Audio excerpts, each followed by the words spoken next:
Yes, I'm a retailer. I meant just recyclers. And I first of all want to say that it is a great honor for me to be here and to have been invited here. I just find that the work that you people do and the things that you're talking about is beyond anything that I had ever imagined, is important beyond anything that we can describe. And it's just a great honor to be amongst you. Thank you very much. I'm very worried about this presentation. We're all family. Okay, well, we might as well just dive right in here. Quickly before I do, thanks very much to Buddy Boyd, and I want to also acknowledge a good friend of mine, Tyler Heisterman, who is here from Cinnabar Valley Farms. Where's Tyler? Tyler?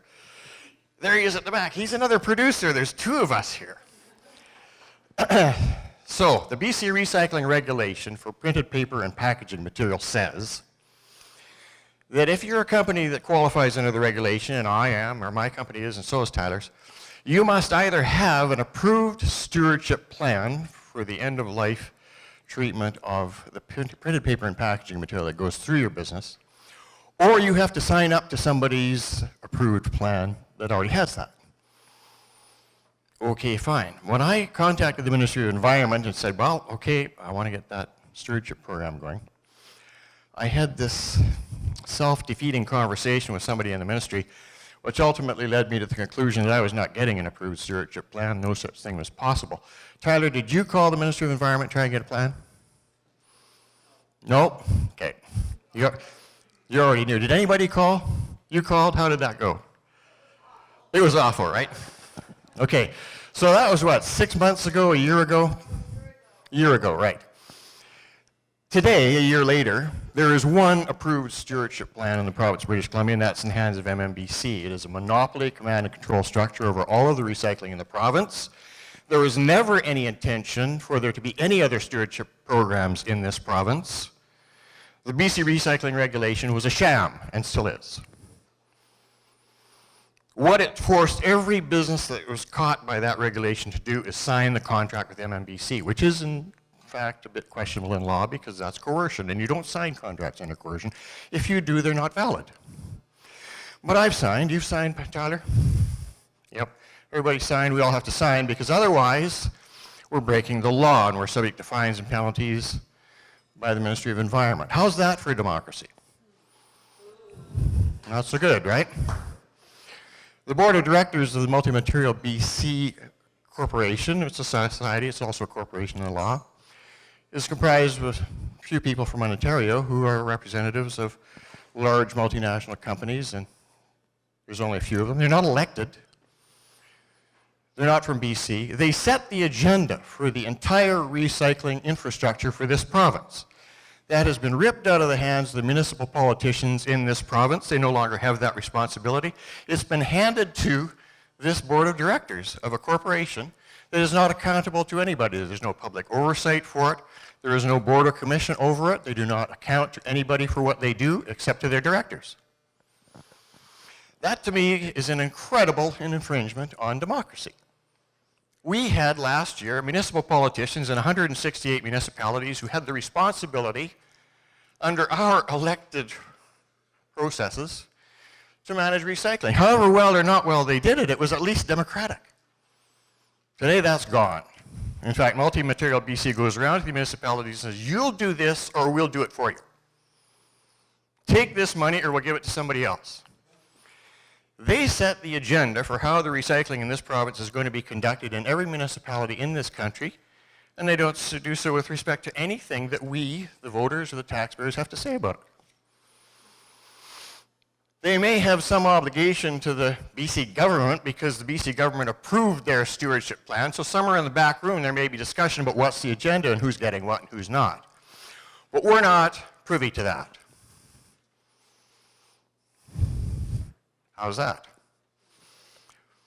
Every container, every single thing that you and I use and put into our blue boxes and put at the end of our driveway has been given to that corporation free of charge by this BC government. Given to it, free of charge.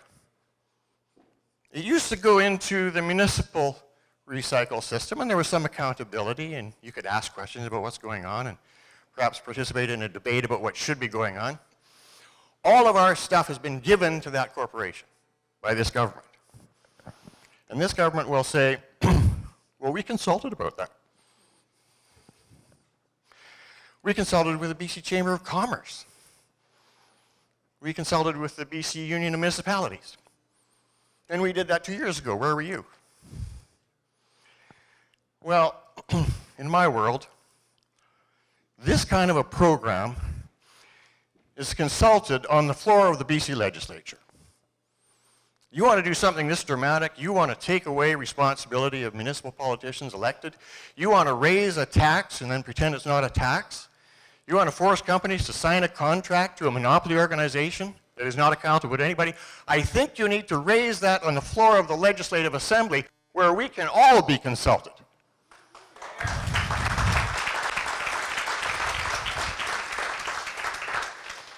Ladies and gentlemen, the floor of the Legislative Assembly is our forum. It exists where we have the right to make our comments about taxation, expenditure, and law. Anybody disrespects that, they're in trouble with me anyways. But this was done by regulation. This was never debated on the floor of the BC Legislative Assembly, ever. Which is why Tyler and I woke up 6 months ago and we thought this was a scam. I put it in the same pile as the credit card processors that phone me every day and want to reduce my rates. Sign this contract and we'll give you a stewardship plan. Same thing to me, it was a scam. And it is a scam. We're not getting our own stewardship plans. Let me see. That pretty much covers my initial complaints about this program. There's a whole lot more, and there's a whole lot more I would say. I'm a bit afraid to say it because a person in my position is looking for trouble. My lawyer tells me I got to keep saying, in my opinion. Okay, this is all, everything I just said is in my opinion. Right? So there's a lot more to say about this program. I would say offhand, and in my opinion, right now the amount of money that MMBC has to play with is probably a fraction of what they ran around the province promising in the last year. And the next thing we're going to hear is the government has already called me a producer, which I'm not. We don't produce anything in Buckerfields. We sell chicks, we sell horse feed, we sell nursery plants. We make it possible for you to have the 100-mile diet. We sell fence posts, gates, so you can have a horse. We sell everything for growing purposes, but we don't actually manufacture a thing. But we're a producer. And I have a letter that says both my company and Tyler's company and all the other companies that wrote to the Premier, I have a letter that says we're also polluters. And it's about time we as polluters are paying. It's in writing. We're now producers of pollution, and we're polluters who are going to pay. Ladies and gentlemen, that's called propaganda. The use of the word producer in the BC Recycle regulation is propaganda. It's not true. The vast majority of companies that are caught by that regulation are distributors and retailers. They don't manufacture anything. They couldn't control the packaging that comes to them to save their souls. Eh, Tyler? You got a bunch of blister packs in your warehouse full of clippers for clipping, pruning trees. How much chance have you got to affect that blister packaging? Comes from China? None, zero. But we're producers, and we're going to pay for that.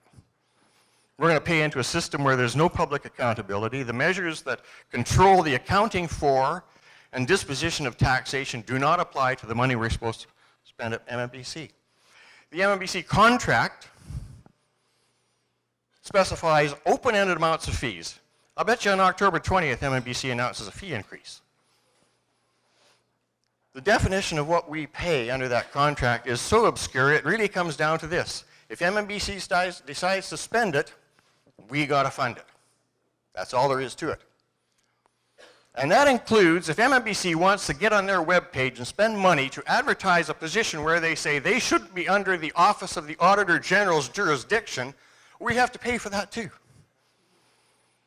How about that? So if there hasn't been a kind of a massive movement to write checks and support MMBC in the last 6 months, Guess what? This is a despicable program. It is based on false pretenses. It is based on scapegoating. It is based on propaganda. Here's an interesting one. You people and us, we've all been told that you're taking the responsibility for the cost of recycling off the back of the municipal taxpayers and putting it in the hands of those nasty producers. Right. Guess what? The vast majority of municipalities are still collecting exactly the same amount of municipal tax. I got my recycling invoice for 2014 and paid it already. And I'm getting ready to write a check to MMBC. Okay, well, that's not so good. But get this. You know why the big boys aren't complaining about this program? Because they're not paying for this. It is the consumers who walk into the retail stores and put their money into the cash registers of those retailers who are paying for this. It is the consumers. My company hasn't got a dime except for what comes through the cash registers. Neither does Tyler's. Neither does Walmart. Neither does London Drugs. We all live on the pricing and sale of our goods. And the costs that MMBC is going to charge us are coming out of that. Which means that it's paid for by the consumer. And anybody knows that. That's not rocket science. The trick with propaganda is if you say enough things like polluter pays and producer with the implication that you're polluting, you can get away with suggesting to people that the companies are paying and the consumers are not. And they'll think about, that's probably true for a little while. But how could it possibly be true? How could it possibly be true? So it's not true. So you, the consumers, are paying for MMBC. Tyler's already shipped me invoices with the MMBC charges on them for his company, and I've paid them. And I've got his products on our shelves. And they're for sale, and when we get the sales proceeds, we'll be paying MMBC out of the money. It's not rocket science. This is how it works. But this is not what the BC government would lead you to believe. It's appalling. Simple as that. Where it's all going is hard to imagine. I'm going to constrain my comments because I'm hogging the time here, and I don't want to do that, Helen. If I could just, I've got a couple more things to say, and they're actually more important than all of this. Can I get away with that? We got 4 more speakers. Corinne? Okay. All right, let me just move on. Thank you very much.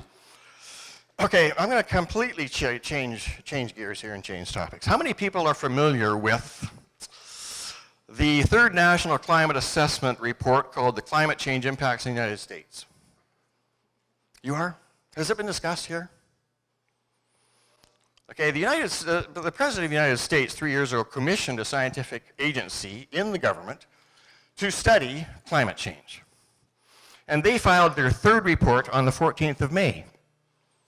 Okay, and I didn't think a lot of people would know about this. I didn't know about it. Let me just go through this very quickly with you. What is new over the last decade is that we know with increasing certainty that climate change is happening now.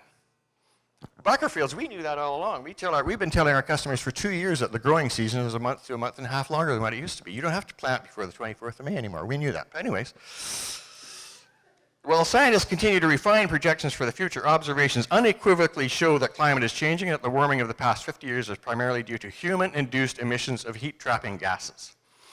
These emissions come mainly from burning coal, oil, and gas, with additional contributions from forest clearing and some agricultural practices. Climate change is projected to continue over this century and beyond. U.S. average temperature has increased by 1.3 to 1.9 degrees since 1895, and most of this increase has occurred since 1970. The most recent decade was the nation's and the world's hottest on record, and 2012 was the hottest year on record in the continental United States. Temperatures are projected to rise another 2 to 4 degrees in most areas of the United States over the next few decades. The amount of warming projected beyond the next few decades is directly linked to the cumulative global emissions of heat-trapping gases and particles. By the end of this century, another 3 to 5 degrees is projected under a lower emission scenario, which incidentally is not happening. And by 5 to 10 degrees for higher emission scenario, assuming continued increases in emissions, predominantly from fossil fuel consumption. So we're going up 10 degrees by the end of the century. We're already up 2. We're heading up 2 to 4 in the next few decades. Next, it is important that these findings and response options be shared broadly to inform citizens and communities across our nation. Climate change presents a major challenge for society. The advances, our understanding of that challenge and the need for the American people to prepare for and respond to its far-reaching implications. Here's some of them. Global climate is changing, and this is apparent across the United States in a wide range of observations. Some extreme weather and climate events have increased in recent decades, and new and stronger evidence confirms that some of these increases are related to human activities. Human-induced climate change is projected to continue and to accelerate significantly if global emissions of heat-trapping gases continue to increase. Impacts related to climate change are already evident in sectors and are expected to become increasingly disruptive across the nation throughout this century and beyond. Climate change threatens human health and well-being in many ways, including through more extreme weather events and wildfire, decreased air quality, and diseases transmitted by insects, food, and water. Climate disruptions to agriculture have been increasing and are projected to become more severe over this century. Climate change poses major threats to Indigenous peoples' health. Ecosystems and the benefits they provide to society are being affected.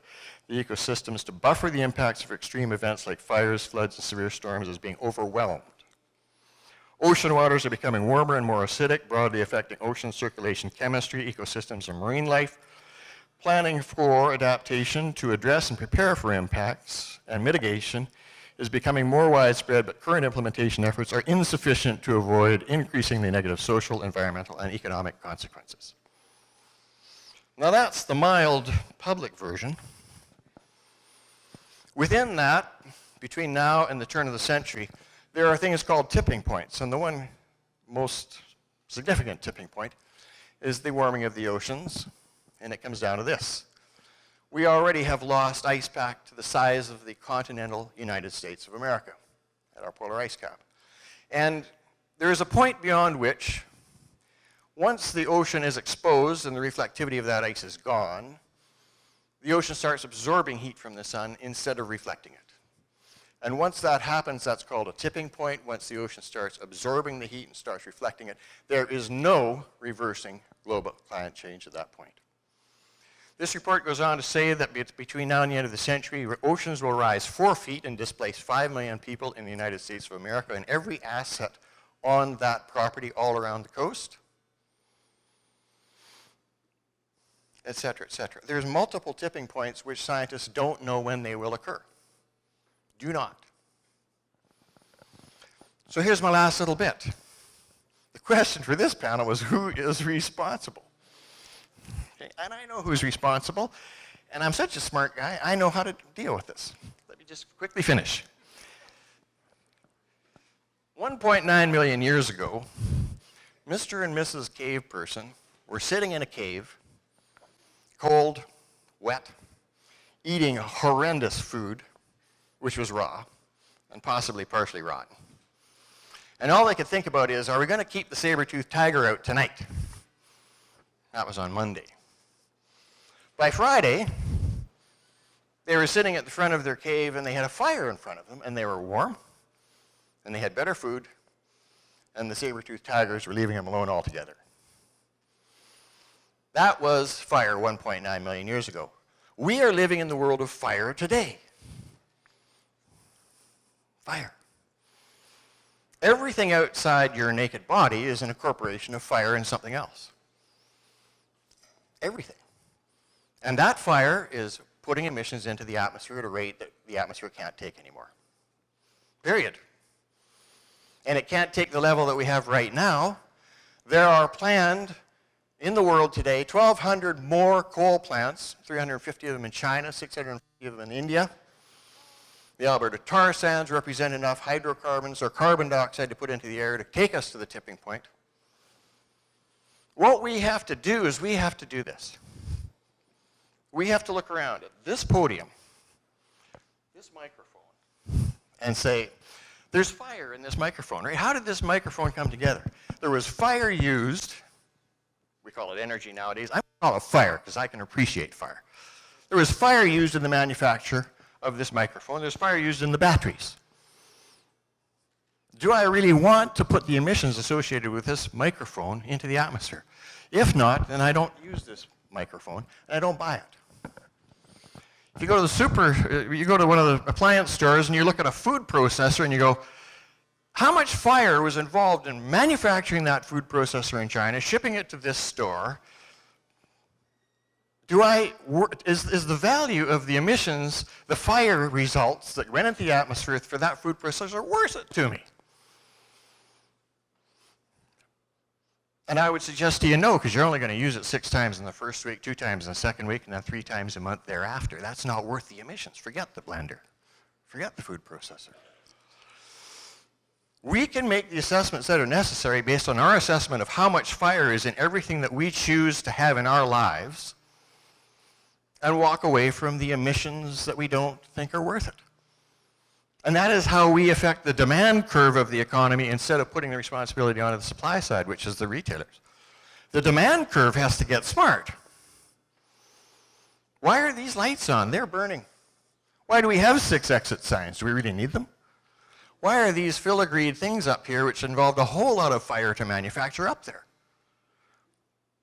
All that is emissions. This is all emissions. We have to personally take responsibility for how much emissions are we putting out there, and then let the chips fall where they do in terms of the economy. And if we don't, bring on those tipping points. Ladies and gentlemen, thank you for your time.